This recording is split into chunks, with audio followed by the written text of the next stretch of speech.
নমস্কার, খেয়ালের তরিতে সবারই অনেক অনেক ওয়েলকাম। আশা করব সবাই খুব খুব ভালো আছেন।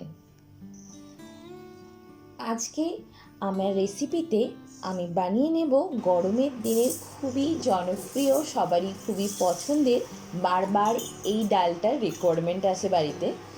তো এখন গরমের দিনে ম্যাক্সিমাম সময় এই ডালটা তৈরি হবে আম দিয়ে আর মসুর ডাল দিয়ে, টক ডাল। তার জন্য এখানে কিছুটা পরিমাণ মসুর ডাল নিয়ে নিয়েছি, যেটাকে ভালোভাবে ধুয়ে নেব, বারবার জল দিয়ে একদম চটকে চটকে ফ্রেশভাবে ধুয়ে নেব। এরপর ডালটা ধোয়ার জলটা ভালোভাবে ছেঁকে নিলাম।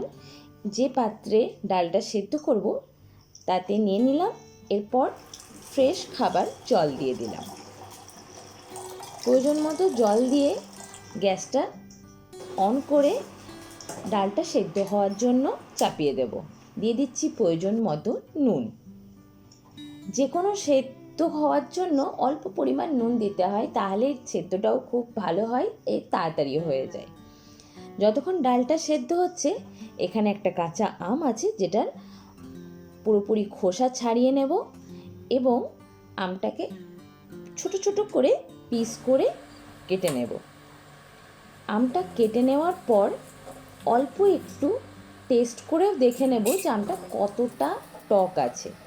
যদি খুব বেশি টক থাকে তাহলে আমটার পরিমাণ কমিয়ে দেবো, আর যদি টক কম থাকে তাহলে আরও কিছুটা আম দেওয়া যেতে পারে। এখানে দেখছি প্রচণ্ড টক এই আমটা, তাই এইটুকুই দেব। এর থেকে বেশি আর আম দিলে ডালটা প্রচণ্ড টক হয়ে যাবে।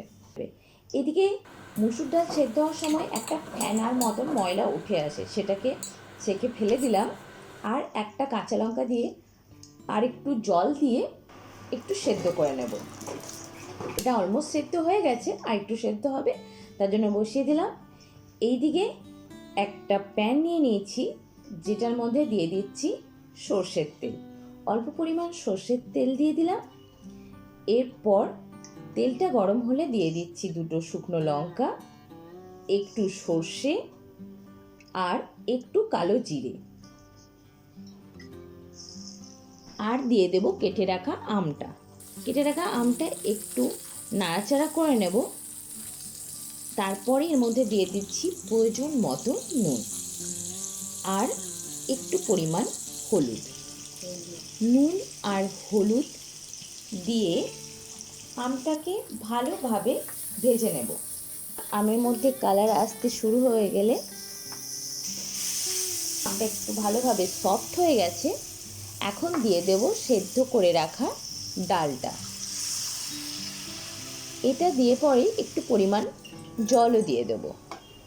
জল দিয়ে ঢাকা দিয়ে আর একটু কিছুক্ষণ ফুটিয়ে নেব, যাতে আমের টেস্টটা পুরো ডালটার মধ্যে হয়ে যায়। তারপর মোটামুটি এখন 2 থেকে 3 মিনিটের মতন ফুটিয়ে নেব। দেখুন, এরপর রেডি হয়ে গেছে আমাদের আম দিয়ে টক ডাল। গ্যাসটা বন্ধ করে নেব। এরপর এটা সার্ভ করে নেব। গরমের দিনে গরম গরম ভাতের সাথে এই টক ডাল খেতে কিন্তু দুর্দান্ত লাগে।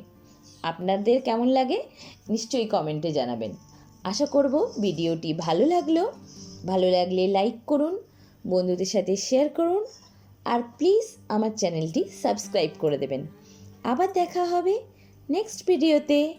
Till then, by.